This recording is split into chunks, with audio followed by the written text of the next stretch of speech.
Okay. So last week we say you have limiting factor and there are basically two types or two ways of how you can have limiting factor. So one is called single resource limiting factor.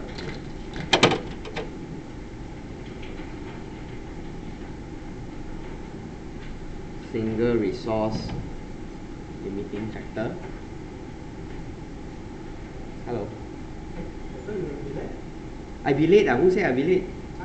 You said Mr. Lau will be late. Huh? Who say They say Mr. Lau, I'll be late. Not Mr. Lau will be late. 係啊，亂嚟。難怪你還講 OK 哦，我奇怪人家講 Mr. Lau will be late 呢，你還講 OK 哦，怎麼他講 OK 啦？人家遲到了，每一個收5塊錢。Okay, so we have single resource limiting factor. Now, how do you solve single resource limiting factor? We use this contribution per limiting factor approach. So you calculate how much is your contribution per unit, and then you divide by the limiting factor, then you do ranking. Now we did this last week, not last week, 2 days back, 3 days back, okay? Now, so using this approach, it's very simple. You just allocate resources to whichever product that you need to make first. Now we're going to see one more situation called multiple resources limiting factor. Now multiple resources limiting factor is, that means you have more than one resource. Okay, 2 or more resources that you will not have enough. Now when you have multiple resources limiting factor, 2 or more resources, they also can exist in 2 ways. One is you only make 2 products. Okay. The other one is you make 3 or more products. Now if you only make 2 products, which is what we learn here in F5, is you're going to use an approach called linear programming. Okay, we're going to use an approach called linear programming. Now we're going to draw graph. Okay, we're going to draw graph. And when you draw graph, you know a graph only have 2 axes. So when you have 2 axes, right, one axis can only represent product 1, the other axis can only represent product 2. Hello. Then what we're going to do is we're going to use a graph and look for the solution, which later I'll show you how to do it. Okay, so if you have a solution, let's say you got a point, let's say this point is your solution, then this point will tell you how many unit of product 1 and how many unit of product 2 you're going to make in that situation. So we're going to use graph. Okay, now we'll see that later. Now, but if you make 3 or more products, then graph cannot help you, because you cannot show 3 products on the graph. So in that case, there will be a different approach. We call this as a simplex programming. But this simplex is totally not simple. It's so complex that we cannot use calculation manually. It will be by computerized approach. So we don't learn all that. That's why normally when they teach simplex, they don't teach you how to calculate. They only teach you how to read the report. So from the simplex report, then you interpret the value. What does it mean? Okay, but this is not in F5.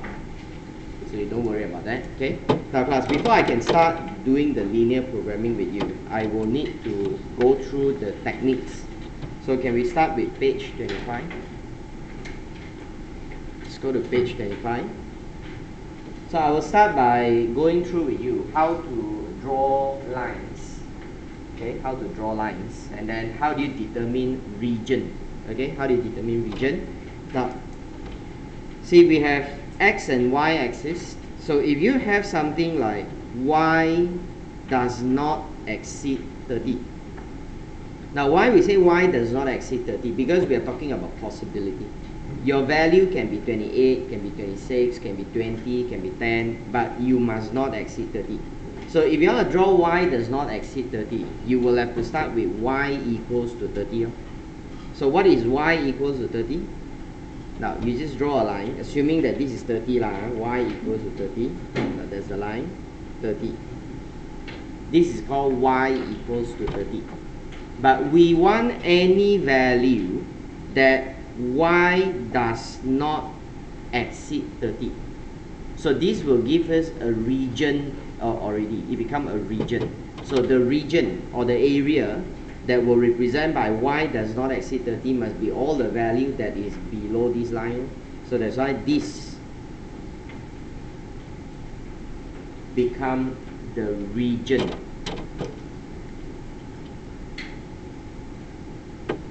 Okay, region.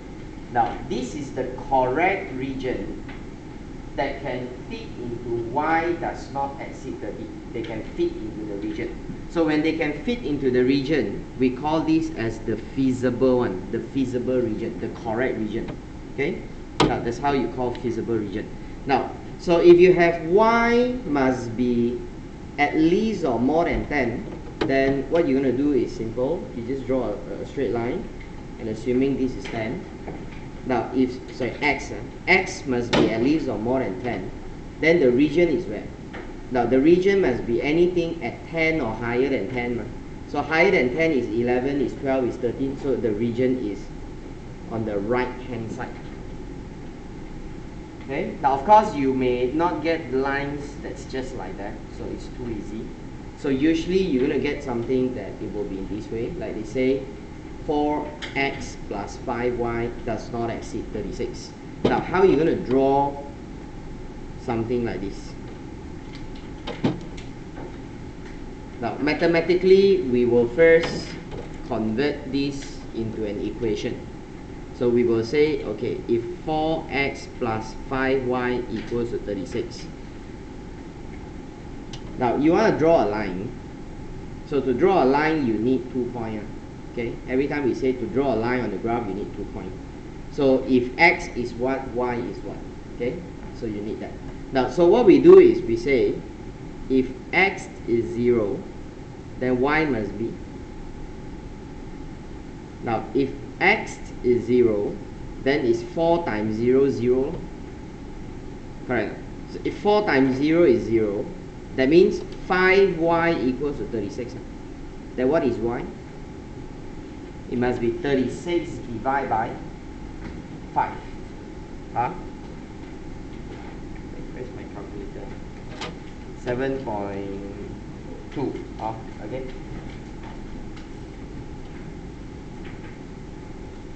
And if y equals 0, what is x then?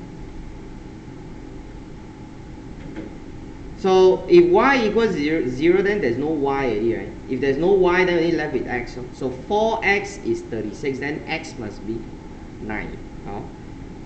So the quick way is you just ask yourself, what do you want? If you want y, you just take 36 divide 5. You want x, you take 36 divide 4. Divide back your own value. Then you always get the answer. Okay, so if you see this is y 7.2, x is 9. So this line that we draw here will be 4x plus 5y equals to 36. But we don't want equal.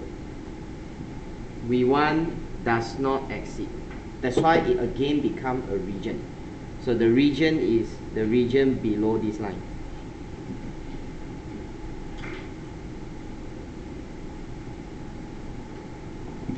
Okay. Now, so you try again. If we have 2x plus y equals to 12, then if x is 0, y must be 12, right? If y is 0, x must be 6. So if y is 12, x is 6. So again, you just take these 2 points, draw a line. So this line is 2x plus y does not exceed 12. So again, we are looking for the region. So does not exceed is the area underneath the line.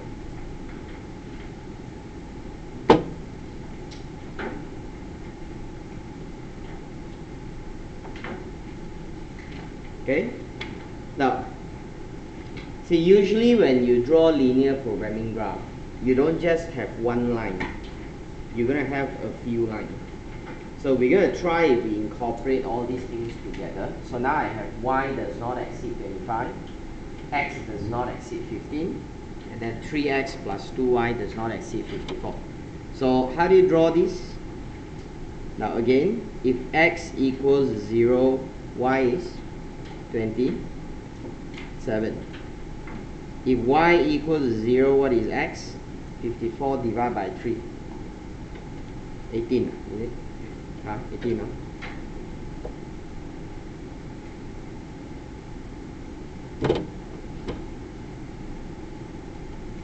So your y value goes up to 25.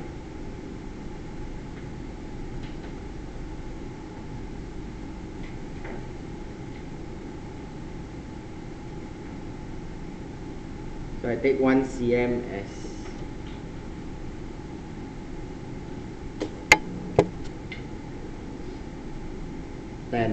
so 25.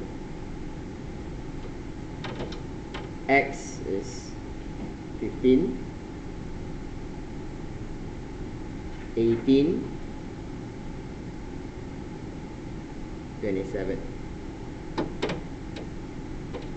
So first, y does not exceed 25. This is the line.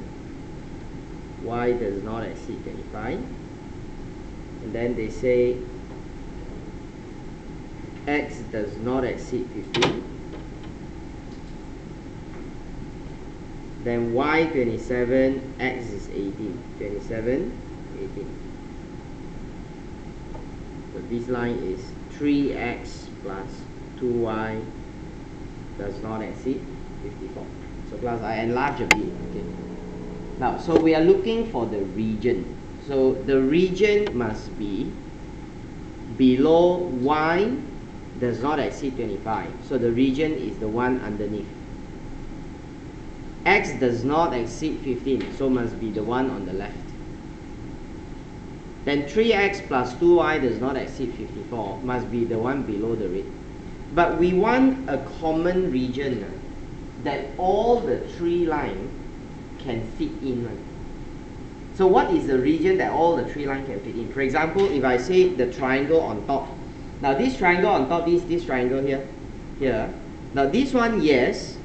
Y does not exceed 25, correct. X does not exceed 50, also correct. But how about the other one? Then wrong already. So that's why the only way that you have all the three can fit in must be here.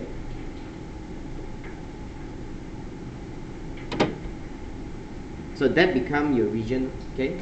So that's your feasible region. So if you follow this as a feasible region, that means later when we do linear programming, your answer should be one of the points that create the boundary of the region, which is this. 1, 2, 3, 4. A, B, C, D. So this could be one of your answers later on. So it's either at A, at E, at C, at D. Why? Because you are restricted by 3 different constraints. So the 3 different constraints that restrict you, the feasible one can be any one of these. But it cannot be any other point because no other point is feasible. This is the only feasible point. Okay.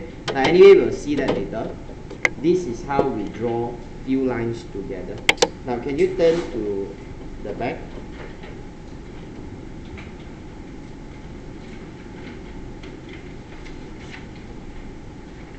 Okay. We have now y is at least or more than 4. X does not exceed 15, then 4x plus y must be at least or more than 36. Now, so when you see the next one over here, again, if I want to draw this, so I need to know if x is 0, y is 9, right? 36 divide 6, right? And if y is 0, x will be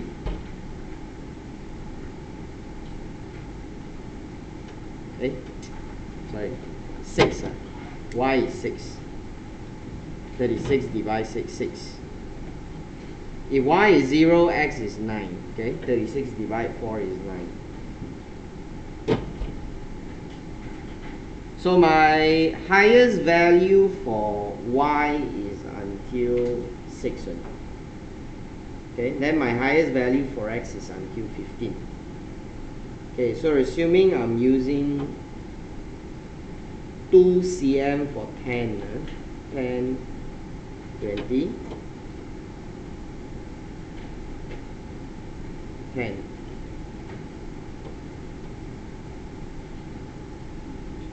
So highest is y equals to 6.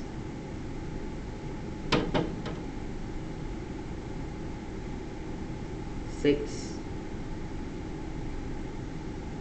4.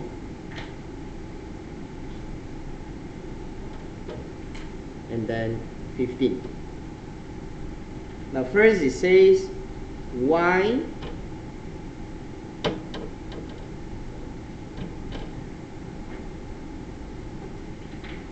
must be at least 4. Then it says that x does not exceed 15. Then finally it says that y is 6, x is 9. So 9 will be here, right? This is 9. So 6 and 9 will give us this line. Now this line is 4x plus 6y at least 36. Now, so class, where is the region now? So you see the symbol carefully. Y must be at least, or we say above 4, okay? At least or above 4. So if it's at least or above 4, then the line must be on top, okay? So that's what we see for y. The line got to be on top. Okay, then we have x does not exceed 15. So the line must be at the left hand side. So now the region must be inside this rectangular. And then there's this purple color line that it must be above 36. So it must be on top of the line. So the region will now be here.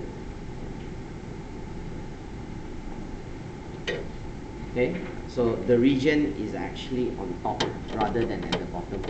So you do have some situations that the region will become on top, which we'll see later. Okay. Now, go on.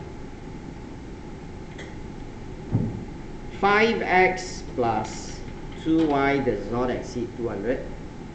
3x plus 5y does not exceed 180. So first of all, if x is 0, y is. If y is 0, x is. So y is 100 lor. X is 40. Y is 180 divided by 5. So it's 36. And x is 180 divided by 3, so 60. Now we got to draw two lines now. So the highest value for y is up to 100. Okay. Right, if you don't mind, I extend a bit the scale. I'm using 5 cm, 1 cm for every 20. So 20, 40, 60, 80, 100.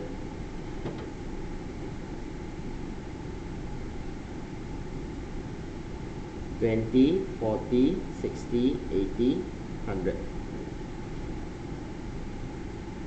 Okay, so the first line is y is 100 and x is 40. So there's a line, right? 100 and 40 here.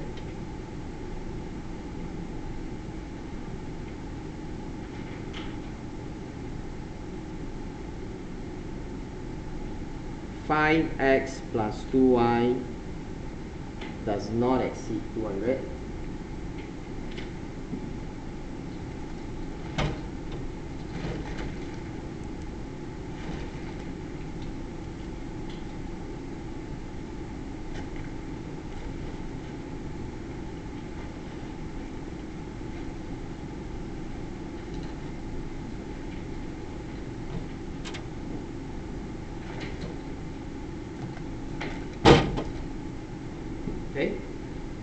Okay, then for the next line is I want y36.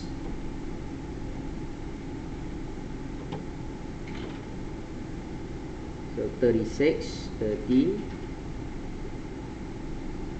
6, x60. So that's the line.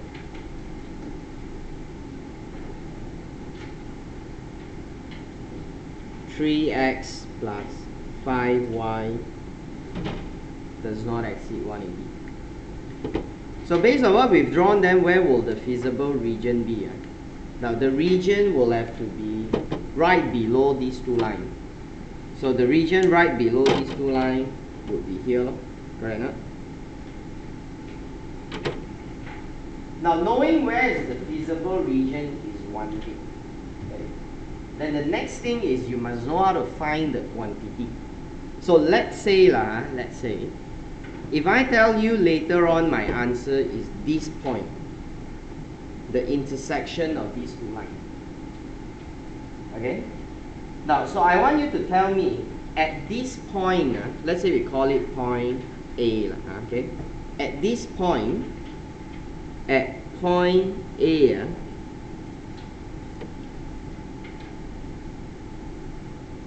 what is the quantity for x and for y? That means you tell me for point A, if you take the line, read what is x and what is y. See, if you cannot find the answer, then you cannot solve the problem, correct? So how do you find the answer?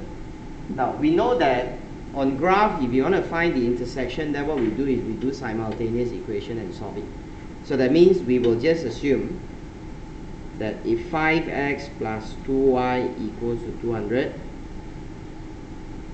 and 3x plus 5y equals to 180, so you have to do simultaneous equation.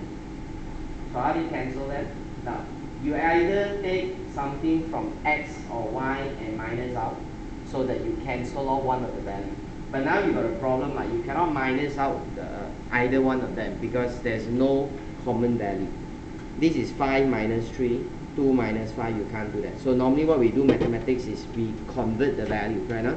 Now, up to you, what value you want. Now, maybe I can convert by creating equation 3 by taking equation number 1, multiply it by 2.5. Now, if you take equation number 1 multiplied by 2.5, right, then you're going to get 5x times 2.5, which equals to 12.5x. Then when you get 2 times 2.5, you get 5y. 200 times 2.5 become 500. Now, so now you've got common value. That both equation also there's a 5y and 5y. So you can minus them out so that you cancel out one of the variable. So when you take equation 3 minus equation 2, equation 3 minus equation 2, 12.5 minus 3 become 9.5. 5 minus 5 becomes 0, so there's no y here. And 500 minus 180 becomes 320. So class, if you know 9.5x is 320, then you must know what is x, right? So x will become 320 divided by 9.5.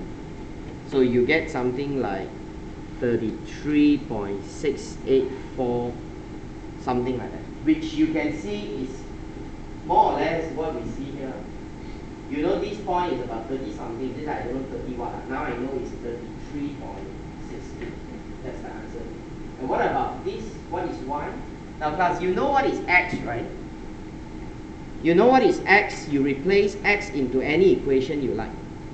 And then you minus out, divide back with y. For example, if I take this times 5, now if I take this times 5,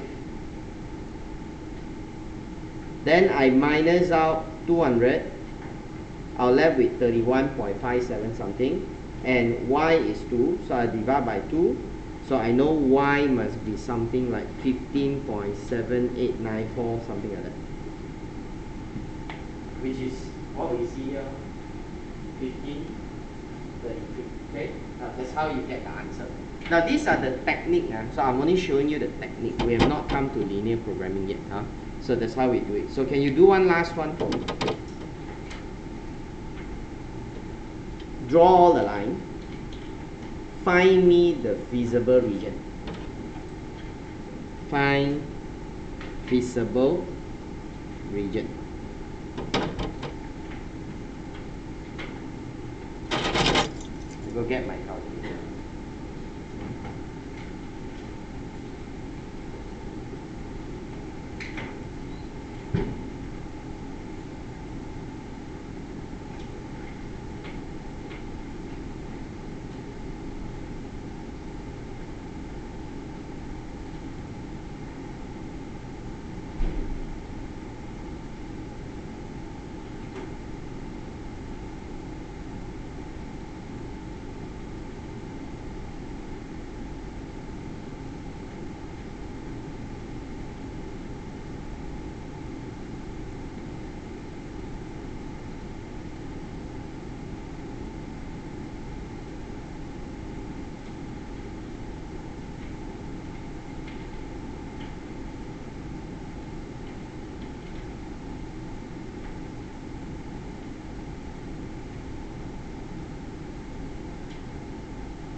I purposely asked you to try because this one is a bit different. Okay. Okay.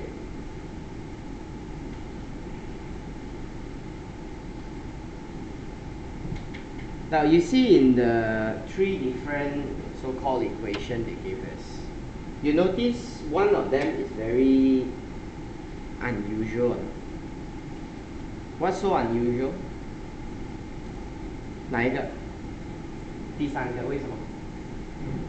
有什么不一样？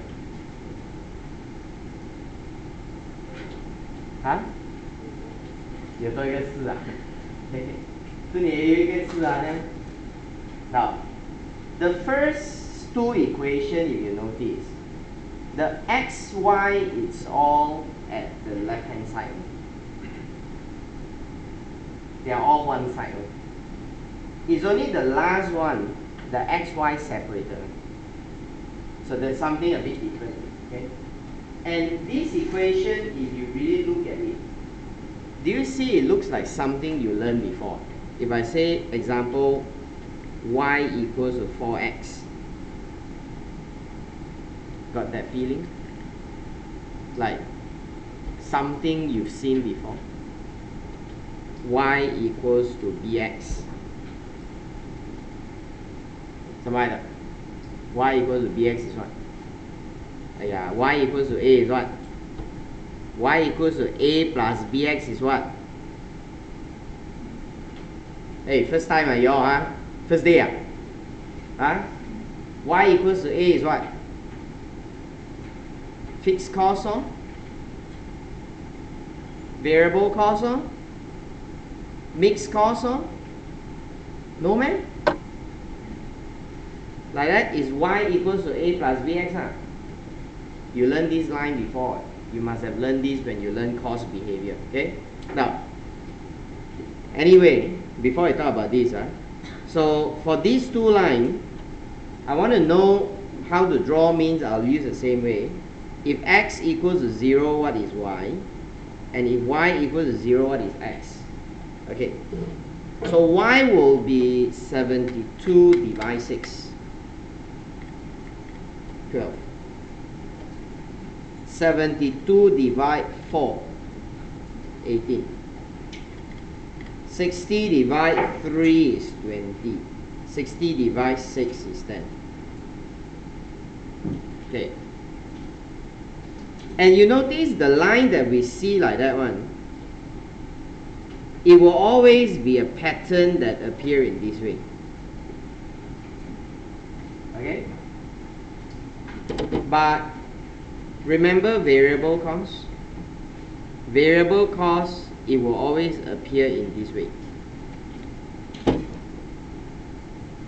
So what you're going to draw for the third one must be something like this. Like a variable cost. Okay? So if you draw 3 lines also like that one, then your answer is wrong. Okay? 1 line will be the value one. Okay? It's a bit unusual. So how do you draw this line? Very simple. Variable cost. If x is 0, y must be 0. Because 4 times x. Y is 4 times x. So 4 times 0 is 0. But if let's say x is 10, y must be 40. Variable cost. Or if you say x is 5, then y must be 20. Something like that. It will just keep proportionally go up. Okay? Okay, so if like that, then we can start drawing the line. So my highest value for y is 20. So 2 cm, okay? 10, 20.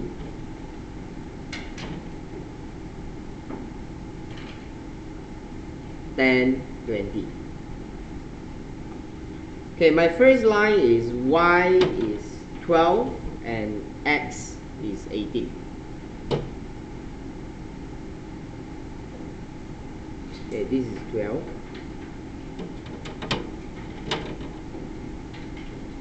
X is 18. Okay, this is 18. So 12 and 18.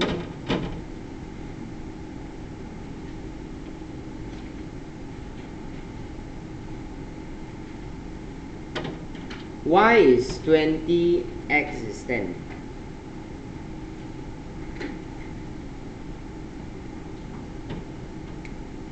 Four x plus 6y does not exceed 72. 6x plus 3y does not exceed 30. Now I believe most of you will have no problem with these two lines. You sure will get these two lines correct. Okay. Now the difficult or the problem is the last one. So the last one, remember, if you see something that is abnormal. Now why abnormal? Because xy separated. So when xy separated, the line looks different. So you draw like variable cost. If x is 0, y is 0. If x is 5, okay, if x is 5, y is 20. 5, 20.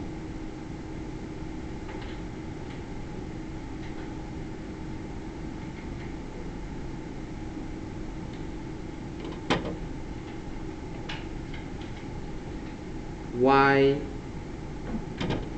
must be more or same as 4x.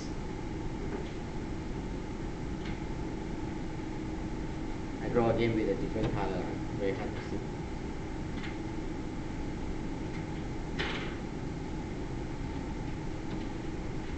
Okay? So now, where is the region? The question is, where is the region? Now class, if I just look at the first two lines we draw, the region is here, is this area, okay, this area, that's the region. But this region now separated into half by this line.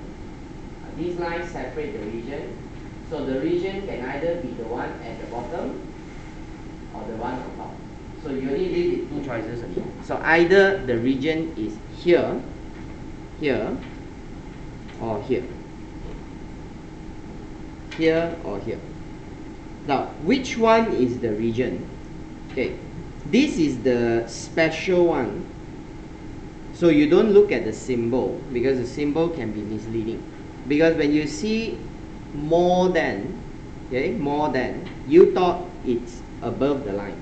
But actually above the line is not down. This is down already because the line curved the other side. So above is actually on the left. But anyway, it doesn't matter. So I wanted you to see, if you're not sure, right, what you do is you test out the value.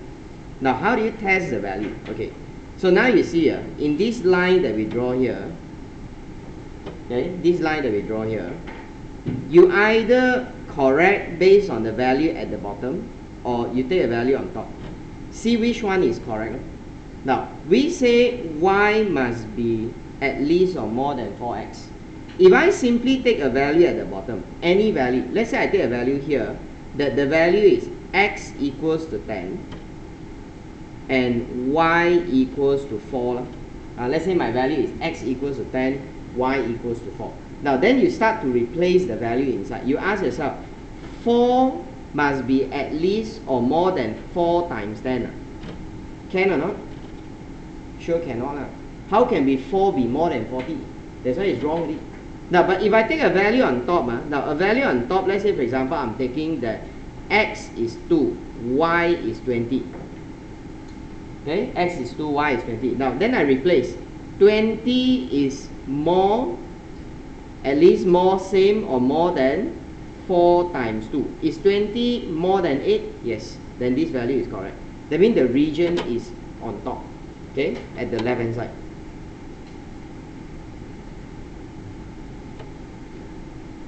This is the feasible region. Okay, so I have actually done the basic techniques with you. So what we're going to do now is we look at a complete example. Let's look at a complete example. Okay, let's take a look at page 27.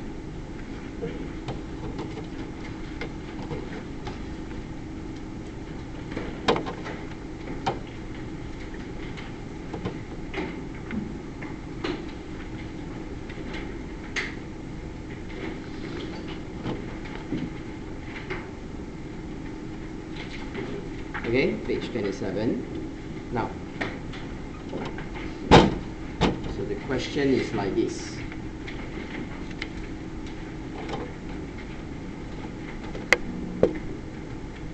So they want us to determine the optimal solution and then determine shadow price. So I'll explain what is shadow price for you later. Okay? Okay, the question says that Duell manufactures two products, product G and product K. G and K. So the GK will be raw material 3 kilo and 4.5. That's what they need. Labor is 2 hours and 1 hour. Machine is 2 hours and 3 hours. Okay. Okay, the supply of materials and machine would only be, so material and machine would only be, that means they will be limited.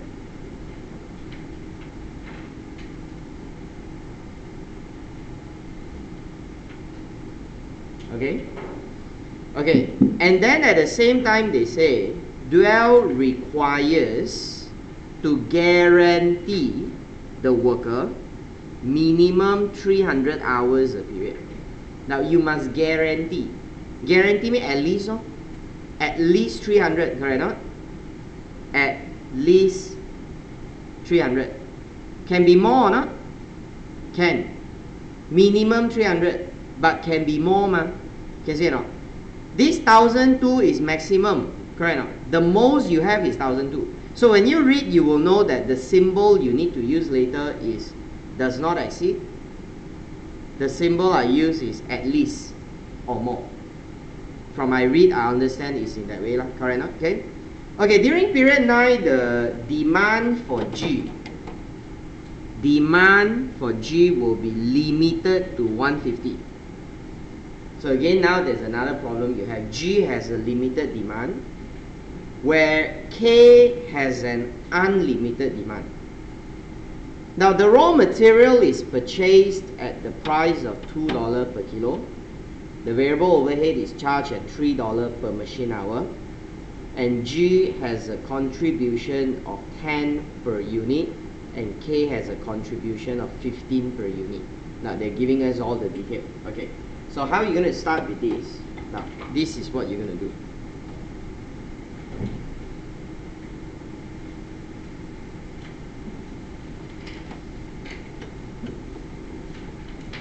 Now our step is first we define the variable, because you have two axes, you see. So you must tell me the axis, which line, which axis is for which product. Okay? Now, but we don't want to make ourselves so confused. We don't want to make ourselves like, let G be X, let K be Y. Wow, then later you mix up, then your answer is wrong. That's why we just follow back the alphabet. So we just let G be product G, K be product K. Now, you want to put GK or KG also, never mind. No issue. Of course, when you put different way, then your graph will look a little bit different, but answer is the same. Okay? Either one also can. Can. No problem. Alright, but later I will make, we take one consistent way. If not, later your answer, my answer different, then you get very confused. Okay? Now, so normally X, Y, so I'll take GK, I'll take the second way. Okay? Now after I define variable, the next thing I must do is I must define constraint. So constraint will be anything that you have a restriction, that you need to follow the rule. Like for example, I say at least you must have 300 hours. You must follow. Okay? Maximum is 1,002. You must follow. Now, then demand maximum 150, you must follow. But unlimited demand, then there's no rule. So that's why constraint is anything that they put a restriction on you. So we have constraint with what? Okay, my material got constraint. Now my material in total cannot exceed 1002. Don't write first. Okay, in total cannot exceed 1002. But the logic now, class, you see, total you have is 1002. And the reason why you use up the material is when you need to make G and K. So the total unit you make for G and K will affect how much you need to use. But every G, how many kilo you use? 3. That's why mathematically it's 3G. 3 times the number of unit you make for G plus 4.5 times the number of unit you make for K. These add up. I don't care how many unit lah. Whether it's 100 or 150 or whether it's 100 or 200, I don't care how many units. But the thing is, at the end, they cannot exceed 1002. Because if they exceed 1002, then you're wrong already. So mathematically, we are telling you 1002 is your maximum. So whatever quantity you have for GK, we don't care. As long as in total add up, 1002 is maximum. Now this is how we can use mathematics to draw us a line that can fit into this situation. So in this case, my material is 3G plus 4.5K. Does not exceed 1002. Now what about labor? 2G plus 1K. 1K is K lah. Must be at least 300.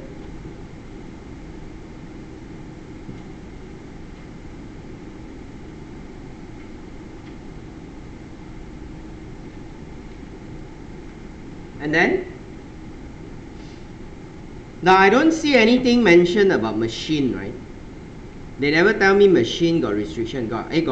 Sorry, I just saw. Sorry. Machine, they say that 2G plus 3K cannot exceed 690. Okay, so in that case, all the 3 resources also we have constraint. Okay. Then after that, they tell us G, the demand is 150. So demand, G 150.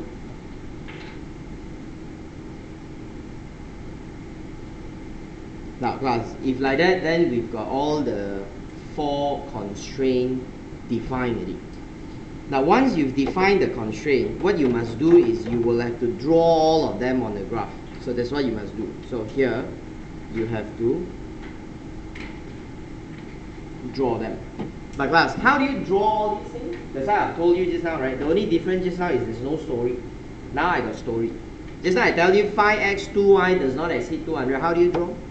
If x is 0, if y is 0, that's how you draw. So now, the difference is you work this out yourself. And once you've got all these, you can now draw the line. So to draw the line, I will put workings to plot the graph. If x is 0, y is, if y, g. If g is 0, k is, if k is 0, g is,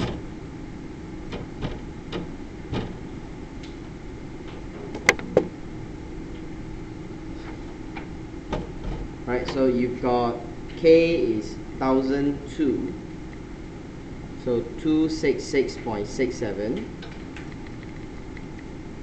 400, 300,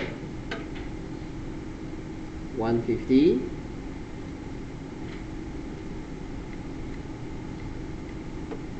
230, 345. Well, obviously this is just one straight line equals to 150. I'll not need a working. Okay. Now, so I've got everything all done already. So let's start plotting in on the graph.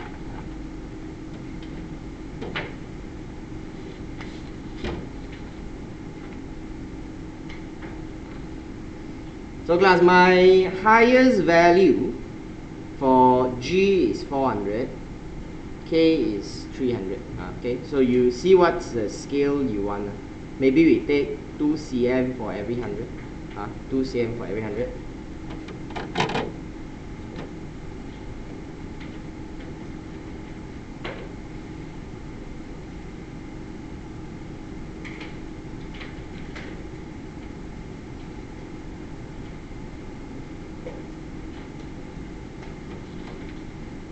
So highest for K is 300.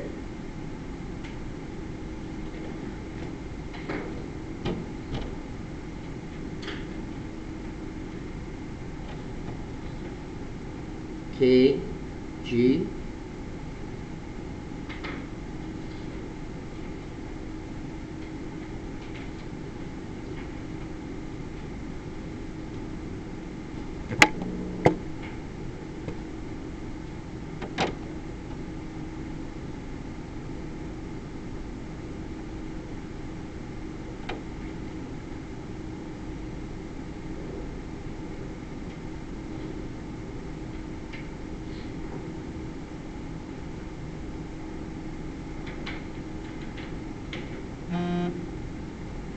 okay. Now, so start drawing in the line.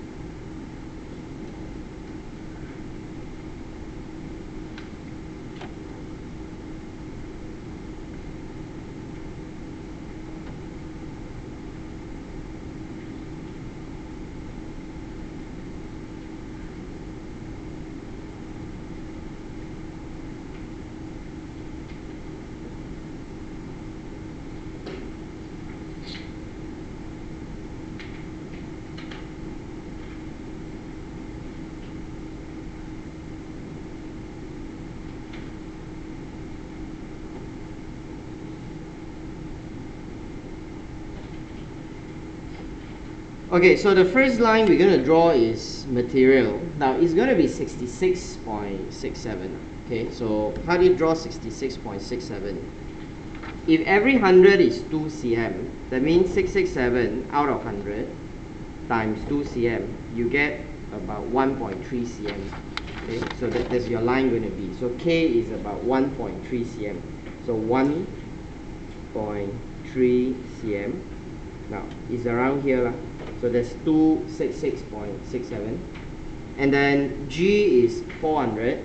So take this, draw a straight line.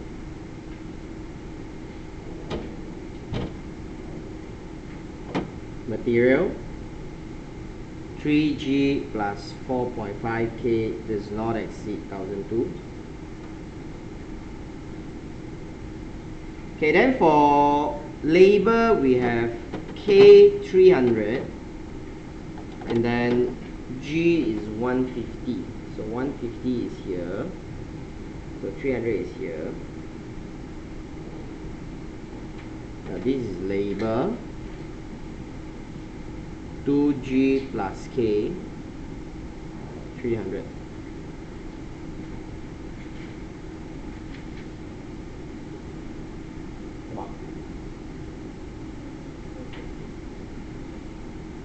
Hey, go liao lor. 266 not 166 oh.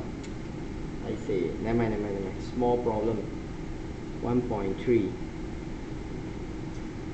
1.3. 266. Here.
Okay, then we have one line for machine that it says K is 230. So 30 in 2 cm is 0.6. So 0.6 is here. So 0.6. And then 345. So 45 of 2 cm is 0.9. So 0.9 is here. 345 is here.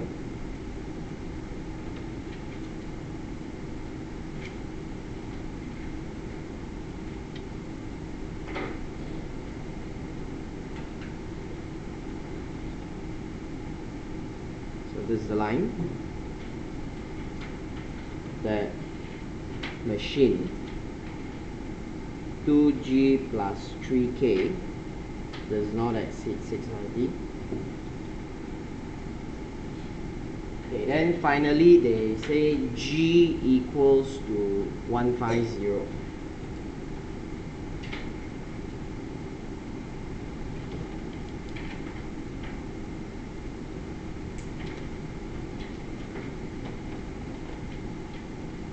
G does not exceed 150.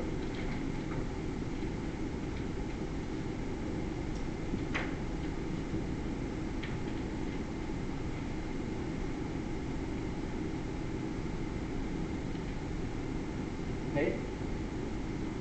Okay. So where is your feasible region? Now, does not exceed. Does not exceed. So is right below, before, but must be at least or more than. That means is above. So the region is this triangle. Okay. So your point, which can possibly be your answer, is these 3 points. So we have A, B, and C.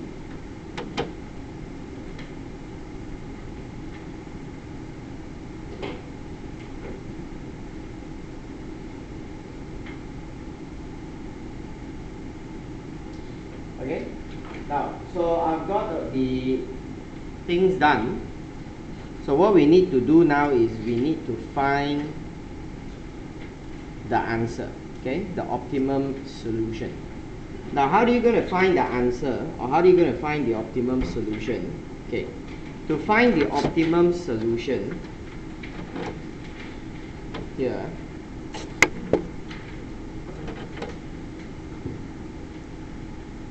to find your optimum solution, first ask yourself, what's your objective?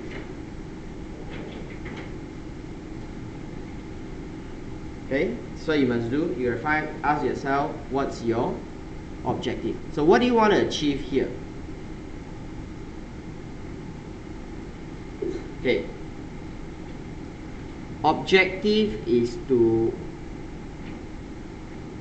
maximize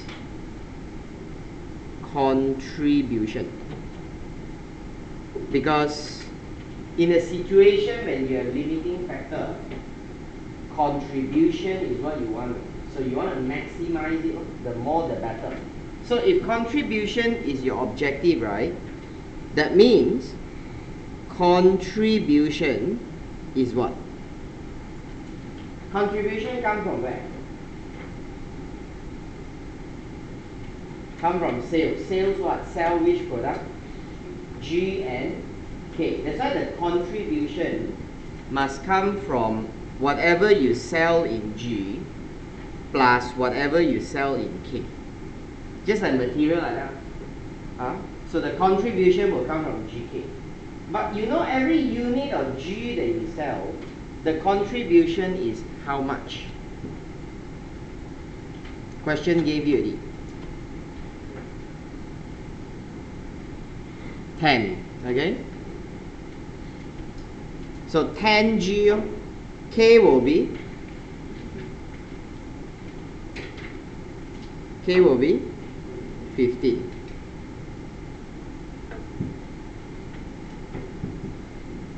Okay, K will be 15. So if 10G plus 15K, now I just want to draw a line that can suit 10G plus 15K only.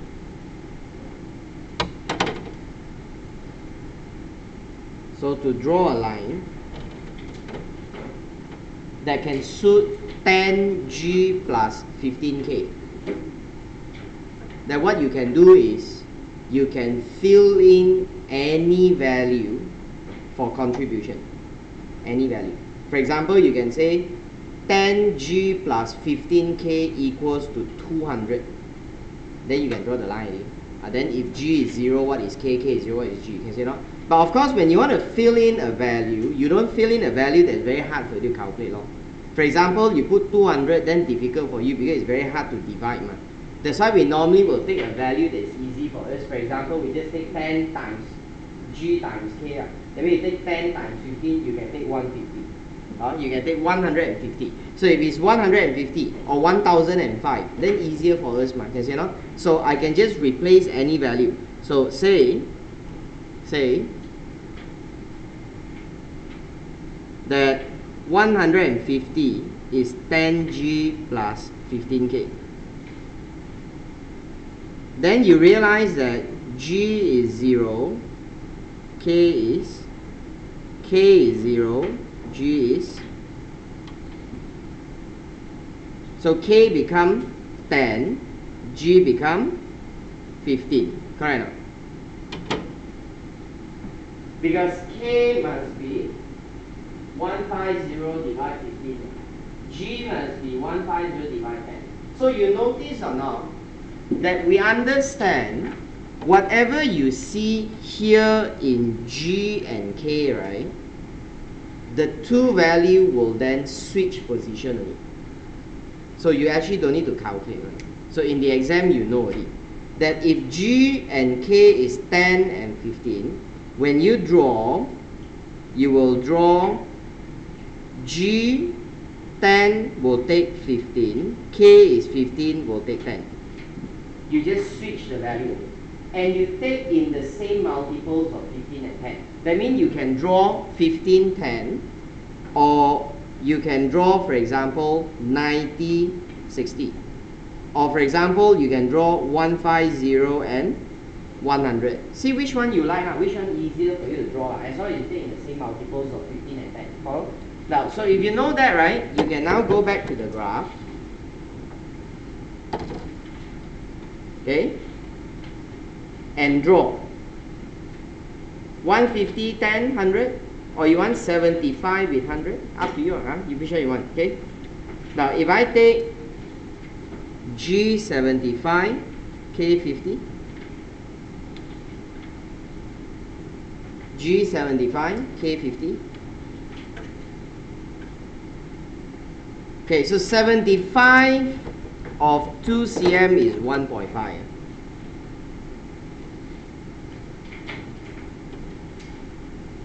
Now this is 75. 50 is what?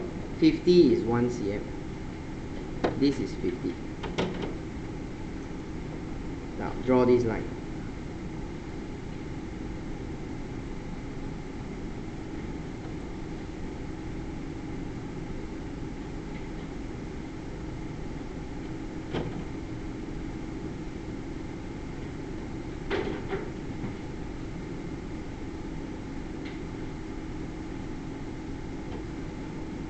Okay. So guys, you see mathematically, if I take 150 equals to 10G plus 15K, I will draw a line, let's say like that. If I change this value to 300, 10G plus 15K also, what will you get? You get a line that it must be higher, maybe here, but the slope is the same. they will be parallel, correct? So if I change this to a bigger value, let's say 500, then the line will be even higher, but it will still be parallel. That's why we know the higher the line goes, the bigger the value becomes. So if you want your contribution to be max, then what you do? You keep pushing the contribution up. Push as high as you can. As high as you can is how high? Is until your feasible region. Because feasible region is what you can produce. Anything above the region you cannot do anymore. So that's why you can only push up to the maximum of the feasible region. So if I put my ruler here, I just push it up. 把它推上去. So you keep pushing. Now you see, when I start pushing the line, the first point I hit is C. That means if you make at C, right, your contribution is the lowest because it's the first point. I keep pushing. Now when you keep pushing all the way, you must push until you hit the last point. Where is the last point? 就推上去。哪一个是 last？ B， 对吗 ？B， A， 乱转。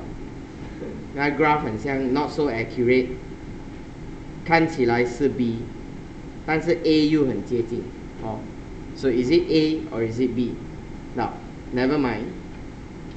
So based on the graph, you feel the answer is B. Okay. Of course, in the exam you don't have this problem because in the exam you have graph paper. Your graph very accurate, huh? Okay. But let's say we think that B is the possible answer. So if you feel B is the possible answer, now how do you solve and how do you confirm B is the answer? Now, class, at point B, how many units do you make? Find for me. How many units of GK do you make? I want both G and K at point B.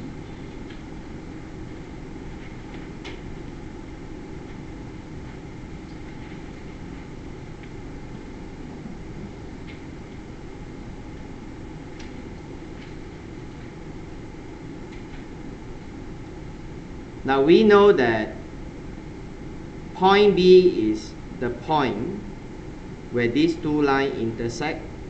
2G plus 3K is 690.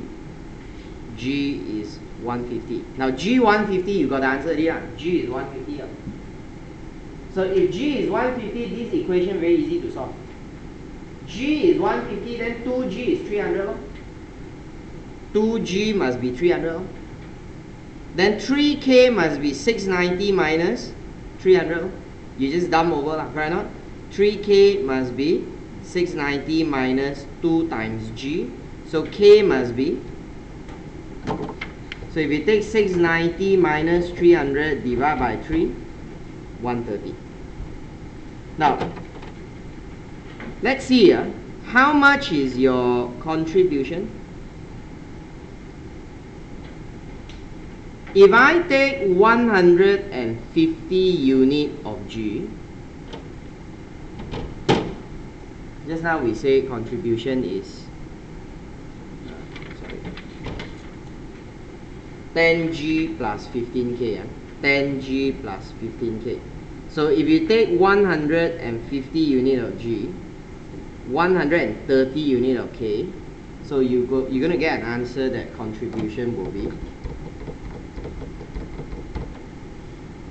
3450. And if theoretically, if this is the optimal solution, this must give you the highest contribution. There's nothing can be higher than that. And just now I say, hey, what if my answer is not B? What if my graph was not accurate and the answer was actually A? Now how do you know if the answer is A or not A? Now never mind. What we can do, right? We work out how many units you make at point A. And then you calculate again what is the contribution. Now you try that. If we take at point A, work out for me how many units, then what is the contribution?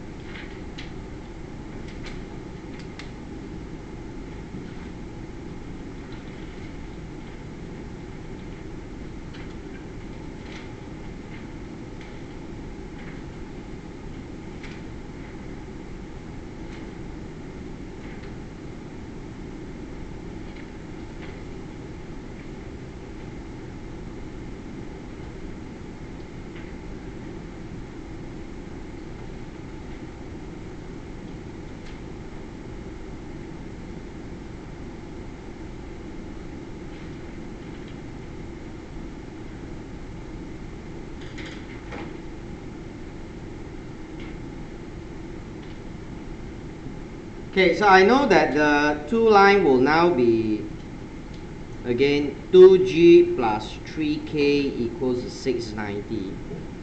2G plus K equals to 300. Now this is also easy to solve because both sides got 2G. So if this is equation 1 and 2, I just take equation 1 minus equation 2. 2 minus 2 cancel off, so left with 2K. 690 minus 300 become 390. So K become 390 divided by 2. 195, right?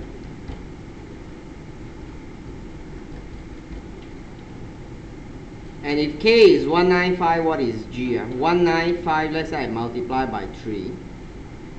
Okay, then minus 690, then divide by 2, the answer is 52.5. Now, if based on this, your contribution will be 10 times 52.5 plus 15 times 195.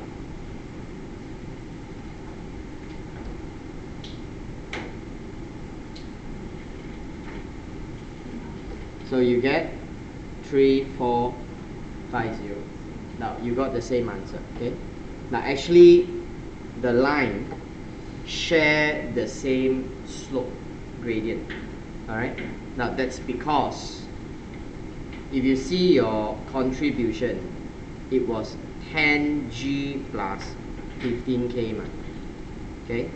You see this machine, right, is 2G plus 3K. So they are using the same factor because 2 and 3 with 10 and 15 is the same. That's why the slope is the same. That's why when you know the slope is the same, eventually these two lines will touch each other. Right? It's actually the same line. You see, no? Now, so but anyway, I purposely want to just let you know, okay, that if you feel not sure, how do you confirm? Actually, you know it's the same. If you can see, you will know that when this is 2 and 3, when this is 10 and 15, you straight away can know that it's the same. Alright, but I don't know whether you still remember or not. Mathematics, so long now. Okay, now, so anyway, both answer is correct. So A or B, either point can be your optimum solution, either one. Okay, so if you want to take point B, you make 1, 5 and 1, 3. If you want to take point A, you make 195 and 52.5. Okay, now, so this is how you solve using linear programming. You draw graph, find objective, you push the line until you find optimum solution. Okay. Now before we go on, we have the next thing we must understand. They ask us to calculate what is the shadow price of your resources. Okay. What is the shadow price of your resources? Now, 3 terms I need you to know: slack, surplus, and binding. So what is slack, surplus, and binding? Okay. Now, slack occurs when the available resources are not being fully utilized. So slack means something left, something extra that you cannot finish. So you can say it's like a wastage. When you have extra that you cannot finish, it becomes a wastage.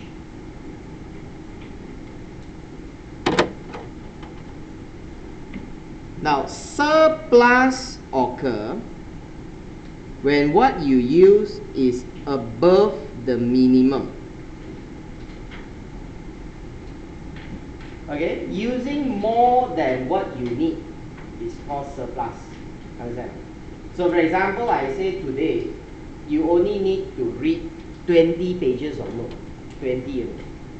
But you go and read 28. While you read 8 pages more, then you got a surplus already. So the surplus is something above the minimum. Okay. What is binding?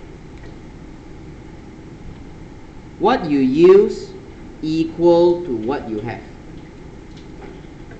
Use equal to have. So binding is ngam ngam ho. Just nice. No extra, no wastage. Use up everything. So that's called binding. Okay? So if you have 10 hours and you need to use up all the 10, then it's called binding. Okay? Now in fact, you will understand binding is the resource that limit your activity. Binding is the one that limits your activity. Okay. Come back to this graph again. Sorry. Okay. Now we look at this graph. Plus this graph got 3 resources that we see. Material, machine, labor. Okay? Material, machine, and labor. Now that's the 3 resources. I want to use just one point to discuss. Let's say I want to use B. Okay, I'll use B as my answer. So class, if you use B as your answer, you notice or not at point B, right? This point fell exactly on machine. Now when the point fell exactly on machine, that means the equation is it becomes equal. When you fell on the line, it must be equal. It equals to the line. So when this point fell on that line, that means what you use up in machine is equals to what you have here. That's why whatever fell on the line become binding. So we understand that machine is binding.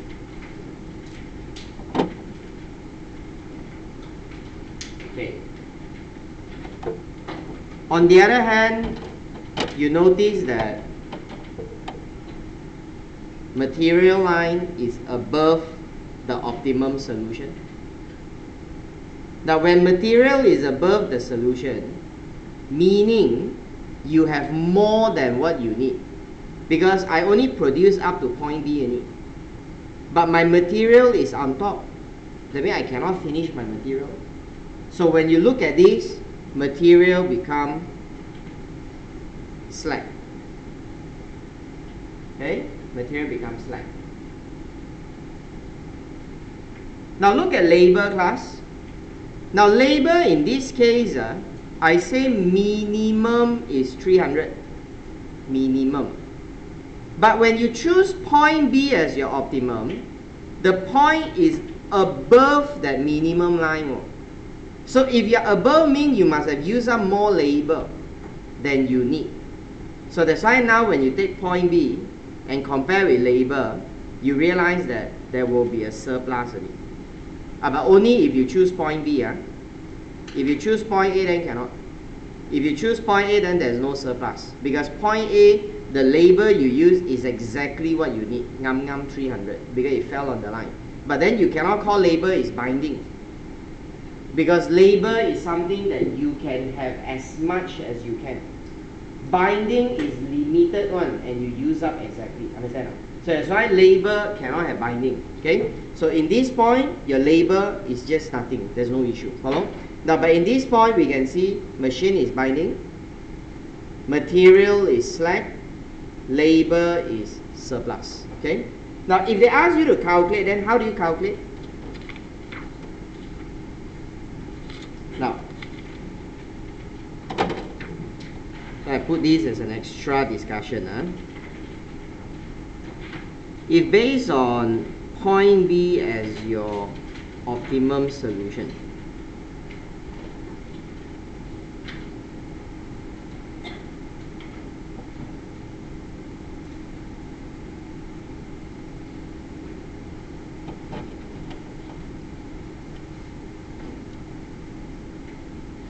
machine is binding,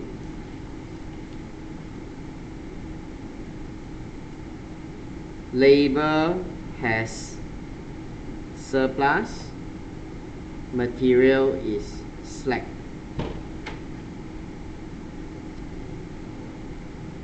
Okay. Class, point B, you make 150G, 130K.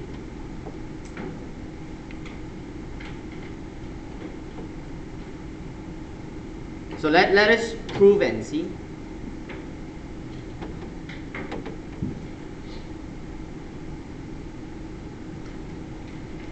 So what is the machine hour that you've used?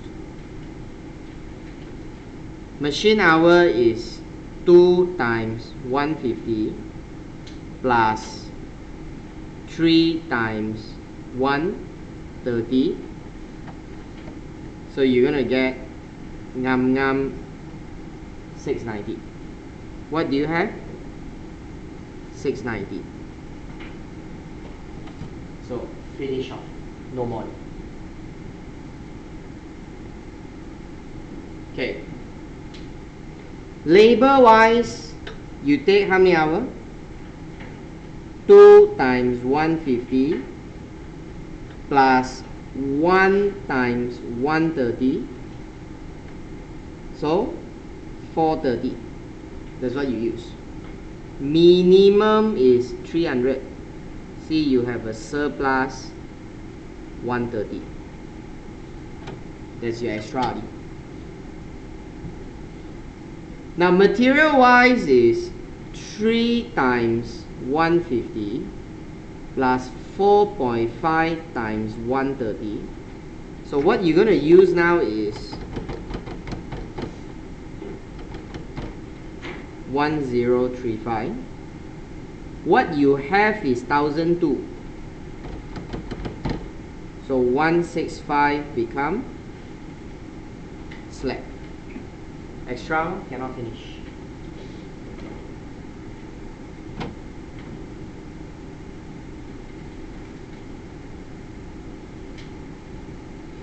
Okay. So now we would like to move on and see this.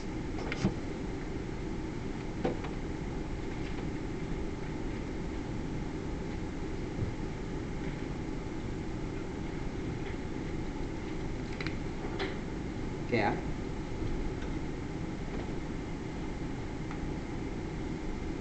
Now class, you think and see. Mathematically, if on the graph, right, what will happen if I tell you the 2G plus 3K is not 690, but it's 700? I increase the value of machine.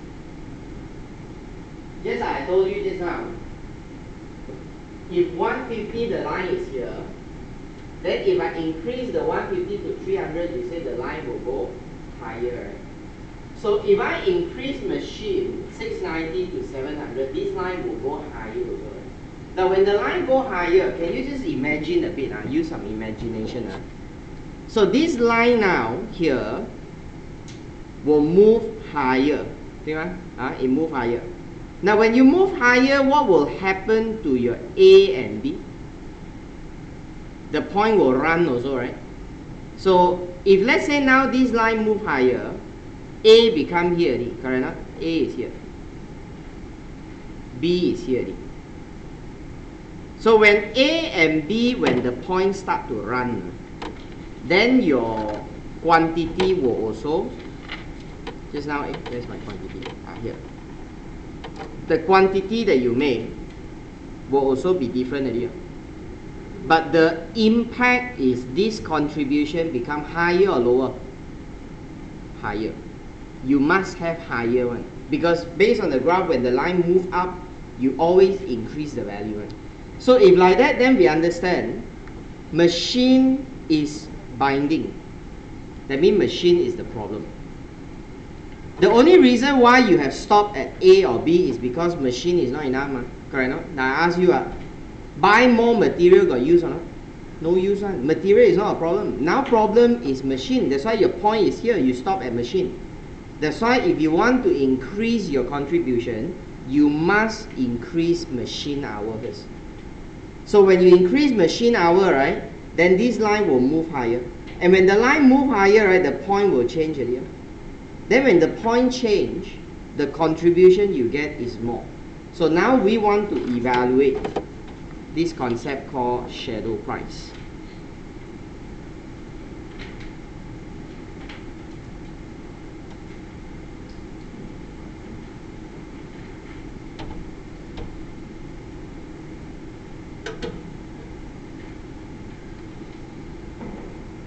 Now, shadow price is actually a value.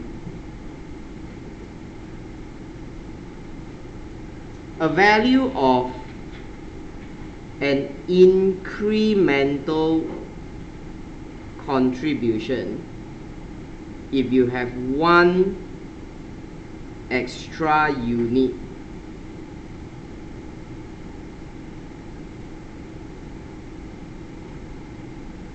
of the binding resource.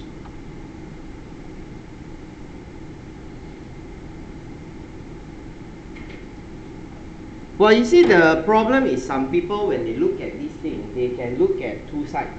Like I say, one glass of water, I pour half glass inside. Some people see half full.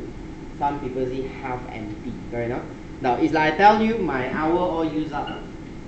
So every hour I can earn 80 ringgit. Now I can say like that, 1 hour extra I have, I can earn 80 ringgit. But another people can say, because I don't have the hour, I lose 80 ringgit. It's the same thing, right? So one is looking at how much you earn. One is look at how much you cannot earn because you don't have. That's why some people will tell you, shadow price is actually the opportunity cost. Because you do not have extra binding resource. Well, I don't think any different. It's actually the same. Alright? It's either you look at it as an incremental contribution or you look at it as opportunity cost. So if they ask you to calculate the shadow price, how do you calculate? Now, so if you want to calculate shadow price, right, you follow the step. 1, you identify which one is the binding resource, which you do it from the graph. Then increase the quantity of the binding resource by 1. Then you calculate the new production plan. Shadow price is the contribution from the new plan minus contribution of the existing plan.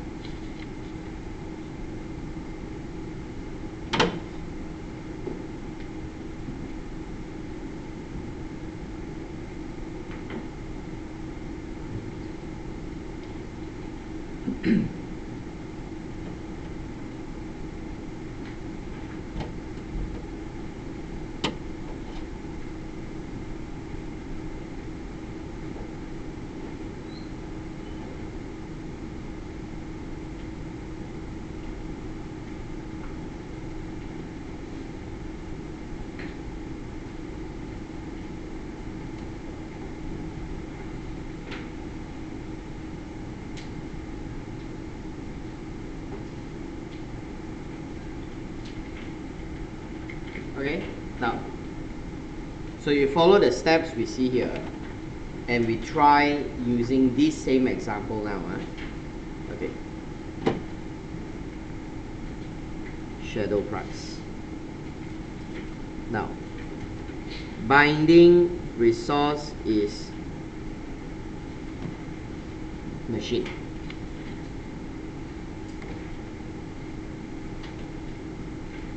So 2G plus 3K equals to 691.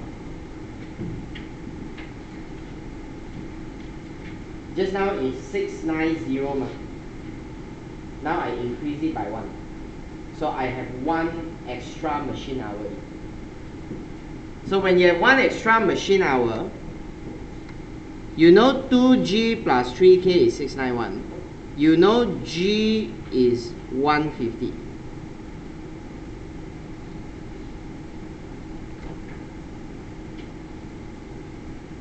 So your new production quantity, G is 150, K is what? Now you solve it. So 691 minus 300 divided by 3 is 130.3333 all the way.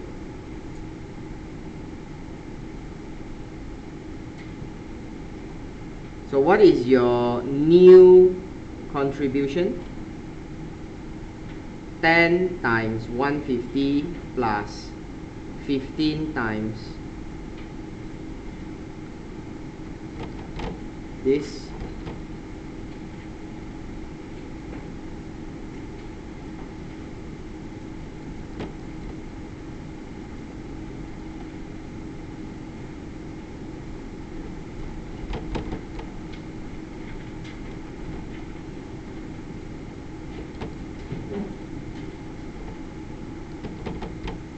So you get 3455. Now the original contribution just now is how much? 3450. So the extra contribution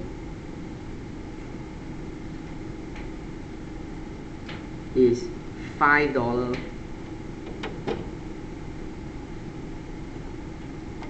So this is the meaning that if you have extra 1 machine hour, you will get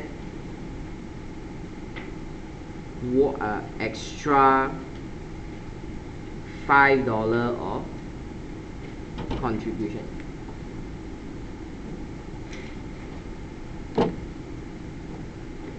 So that is the shadow price of machine.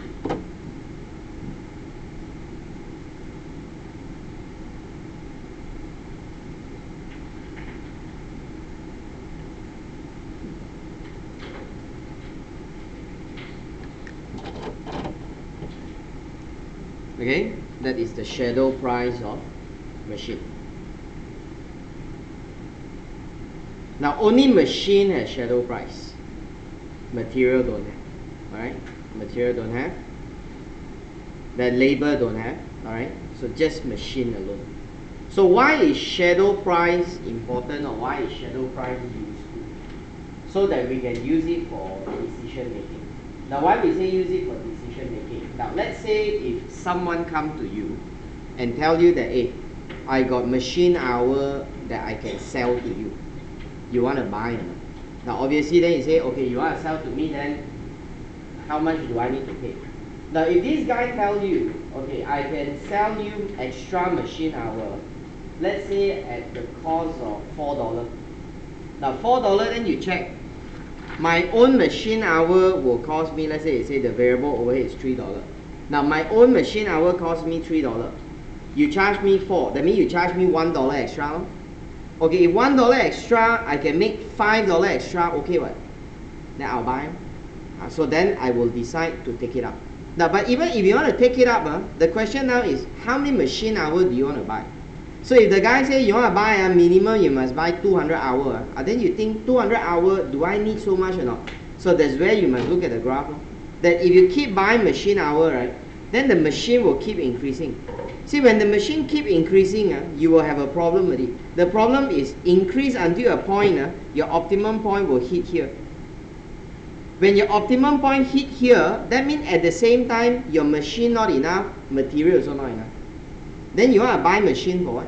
You buy machine, you still cannot make extra because the material is restricting you. Okay. Now we'll see something like that later, but now you get the concept already. So this is what we call as shadow price. So you must know how to calculate surplus, slack, binding, and if binding, you must know how to work out shadow price.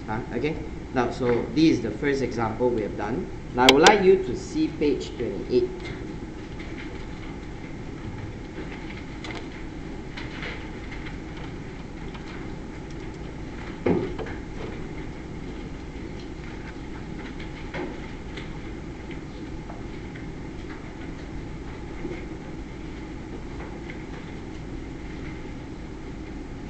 Okay.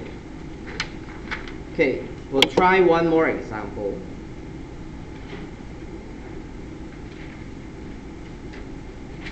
Now it says determine what is the optimal plan for Mickey together with the weekly profit which it may generate. Okay.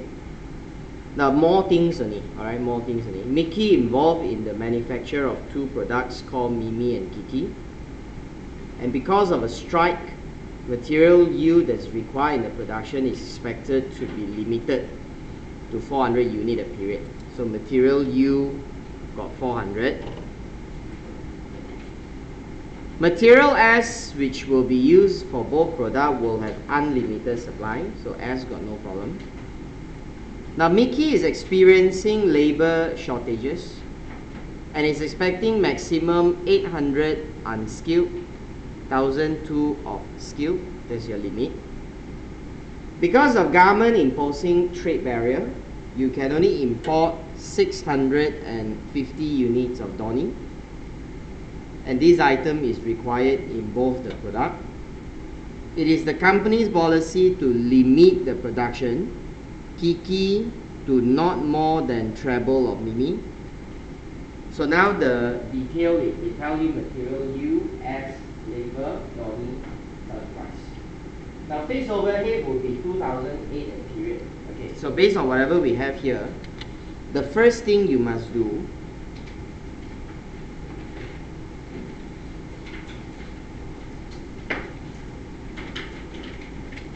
is we define variable. Let M be product Mimi, K be product Kiki. Just now I define variable. Sorry, I just remembered. I must tell you. When you define variable, you have to include a variable that we say called non-negative.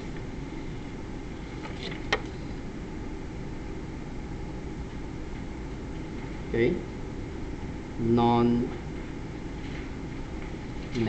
But in this case, I don't worry. I don't need that because I already have labor that must be at least 300. But what is a non-negative? Non-negative is to make sure that the region cannot go below negative line. That's why we always say GK must be minimum 0. That's called a non-negative. But I don't need this because I already have labor here, which minimum is 300. So the non-negative is not functional. Okay. Now, but later I'll show you again what is called non-negative. Sorry, come back. Okay, so I'm going to define variable. Okay, after I define variable, I must define constraint. So what are the constraints that I'm having? Now from the question, I know I have material U, and then I have the skilled labor, I have the unskilled labor, then we have Donny, then they have production rule. Now I try and show you just now. So now is the time you do it on your own. Okay. Now you fill in all the constraints. Okay. There at the bottom we will add a non-negative constraint. Okay.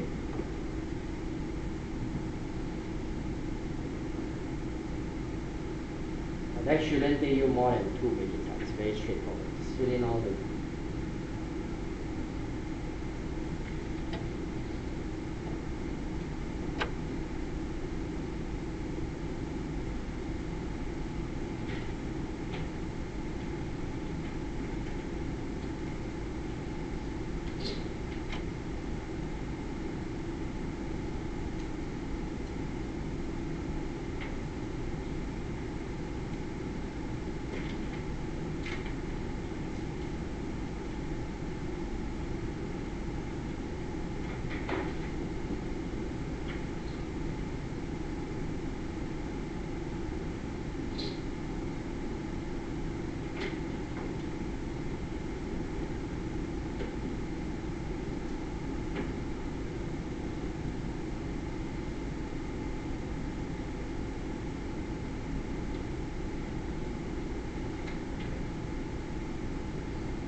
For material U,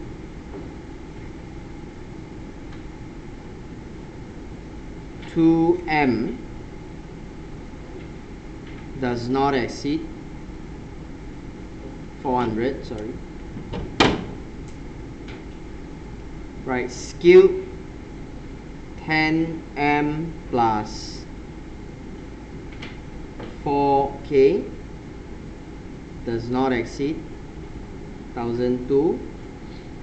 For unskilled 3M plus 6K does not exceed 800. Donny is 3M plus 3K does not exceed 650. Now production rule is what? K not more than 3 times of M. K not more than 3 times of M.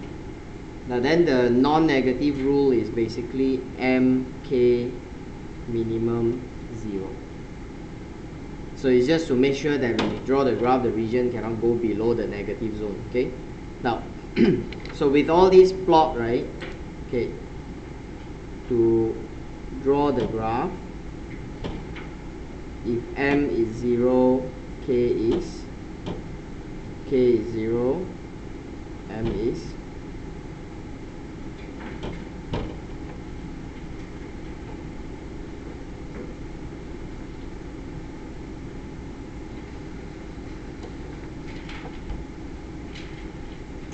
okay, so K is 1002 divided by 4, so it's 300. M is 120. 800 divided by 6 is 13333. 800 divided by 3 is 26667. 650 divided by 3 is 21667. 21667. Now again, now we got something unusual, right? There's something unusual, we say. This is like variable cost. If M is 0, K is 0, because 3 times M. But if M is, let's say, 100, K is 300. Now you have to draw these together as one.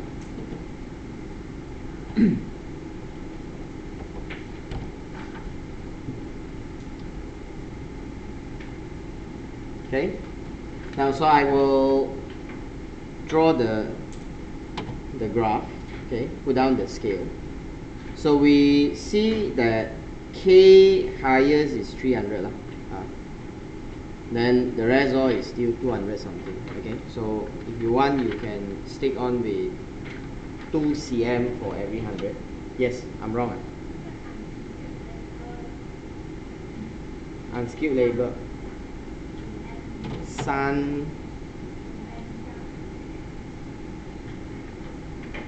Oh yo, sorry, 15 no? 15 is 5. Sorry. Okay, so this is wrong now. 800, 160. Thank you.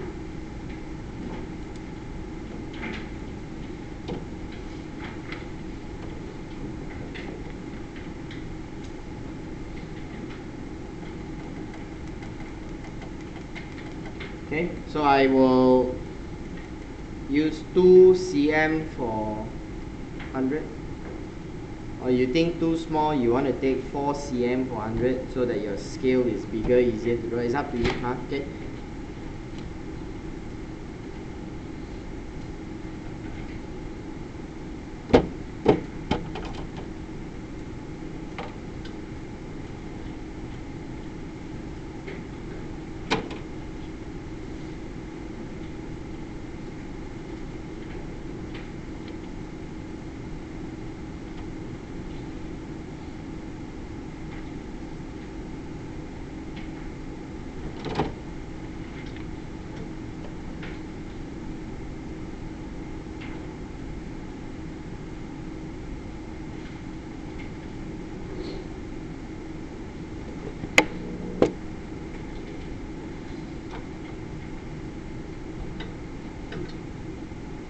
So I put M here, I put K here.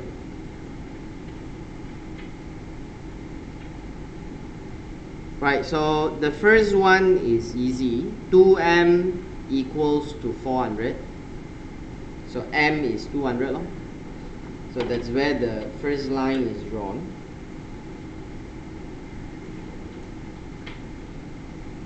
This is material U. 2M does not exceed 400.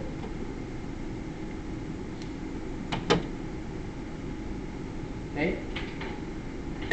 Now, so I think we take a break. All right. So during the break, you can continue, finish up all the few lines, then we come back, we discuss the answer. Okay.